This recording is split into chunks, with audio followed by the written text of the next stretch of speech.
Kashmir, often described as paradise on earth, has been one of the most beautiful yet most troubled regions in the world. Surrounded by the Himalayas, blessed with rivers and valleys, the glaciers and the coniferous forest enhance the beauty of the land. It has been center of culture, peaceful coexistence and spirituality for the centuries. But since partition of India in 1947, the land has witnessed wars, insurgencies, and underlying political tension that has deeply affected its people. Roots of Kashmir conflict trace back to 1947 when British India was divided into India and Pakistan. The princely state of Jammu and Kashmir, ruled by Maharaja Hari Singh, was given an option to join either nation. Initially, Hari Singh wished to remain independent. However, in October 1947, tribal invaders from Pakistan entered Kashmir, looting and killing civilians. Facing this invasion, Hari Singh signed the Instrument of Association with India, making Jammu and Kashmir a part of India.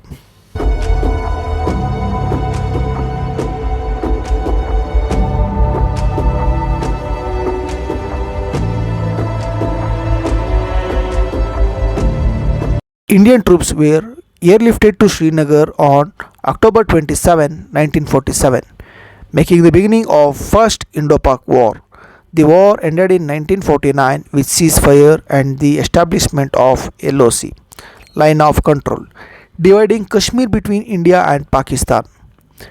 This division became the foundation of decades of hostility between the two nations. For the next few decades, Kashmir remained politically sensitive but relatively peaceful. However, the situation began to deteriorate in 1980s. Widespread of corruption, unemployment and growing discontent among youth created a fertile ground for unrest. In 1987, elections were held in Jammu and Kashmir, but allegations of massive rigging created a sense of betrayal among locals.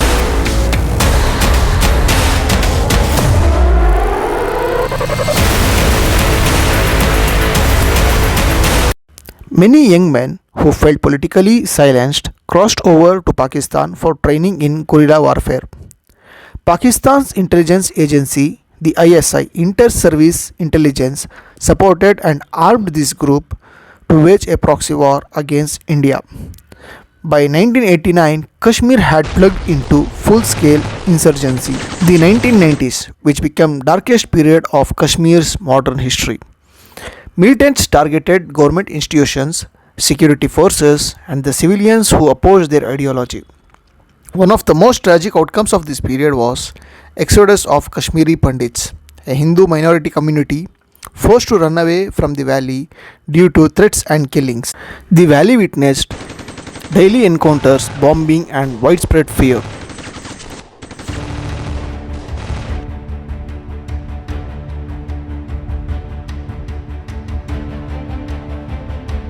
To counter this wave of terrorism, the Indian Army launched Operation Rakshak in the year 1990.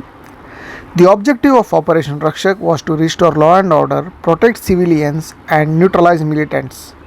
Unlike traditional war, this was a long-term counterinsurgency operation requiring not just a military but also deep coordination with intelligence agencies and local police. Operation Rakshak was divided into phases and continued for decades. Indian Army had to set up the permanent bases across the valley and conduct regular search operation in terror-affected areas. Alongside combat operation, efforts were also made by Indian Army to win the trust of local people through civic programs, education and medical camps. However, the insurgency was deeply rooted. The foreign infiltration continued to cross line of control. Several Pakistan-based terror organizations such as Lashkar-e-Taiba, Jaish-e-Mohammed and Hizbul Mujahideen operated actively in the region. Each time peace seemed near, a new wave of violence erupted. In the year 1999, the Kargil War once again brought Kashmir into global headlines. Pakistani troops and militants occupied Indian ports along the Kashmir sector, leading a full-scale conflict. India successfully recaptured its territories, but war reaffirmed that Kashmir issue was far from over. After Kargil, the Indian government strengthened its counter-insurgency grid, improving coordination among the army, CRPF, BSF, and Jammu and Kashmir police. The second phase of Operation Rakshak focused not only on fighting militants but also on development and rehabilitation.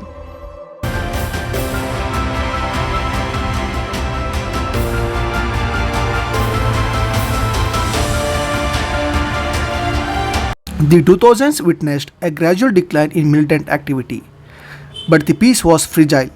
Many Kashmiri youths continued to be influenced by the specialist leaders and external propaganda.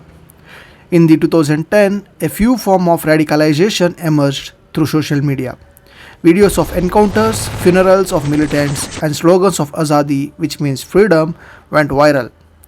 Sparking an emotional reaction among the youth, the digital radicalization made counterinsurgency even more complex.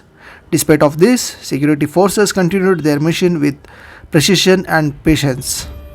To intensify anti-terror operation and eliminate residual militant networks, Indian Army along with Jammu and Kashmir Police and other security agencies launched intensified counter-insurgency mission in late 2010s. Through Operation All Out, focusing on intelligence-based targeting, drone-assisted surveillance and close coordination among multiple security forces.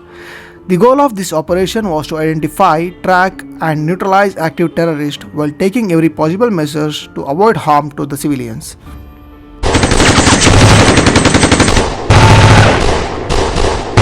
Through this sustained operation, security forces achieved major success in dismantling local militant groups and disrupting cross-border networks. A major turning point came on August 5, 2019 when Government of India revoked Article 370, which had granted special status to Jammu and Kashmir. The state was recognized into two union territories, Jammu and Kashmir and Ladakh. This move was intended to fully integrate the region with rest of India and opening doors for direct development, investment and central governance. However, it also triggered a point of tension with restriction on communication and movement to prevent unrest.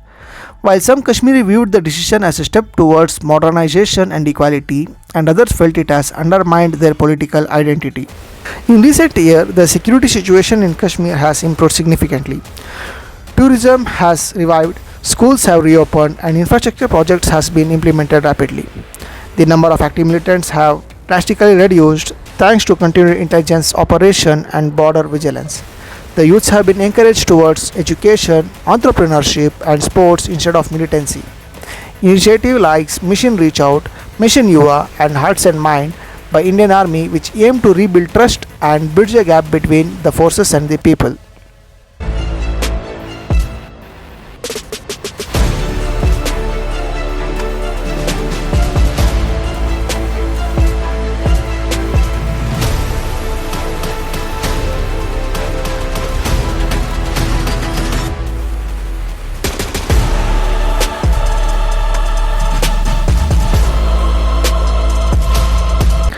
However, even today, occasional incidents reminds us that complete peace in Kashmir remains a work in progress.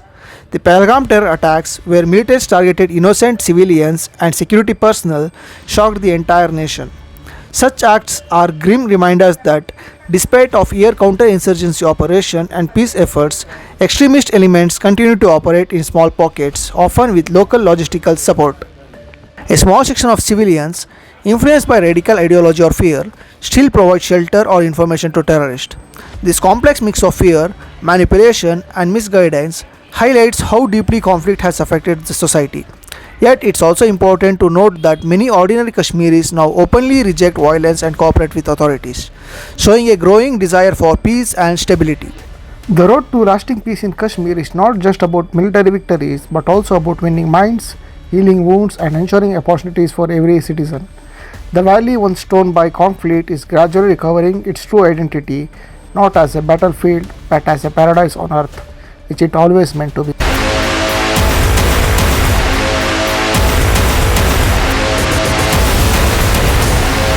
That's all for today. Thanks for watching this video. For more such content, subscribe to my channel Timeless India. Meet you in the next video. I am Devdarshan signing off.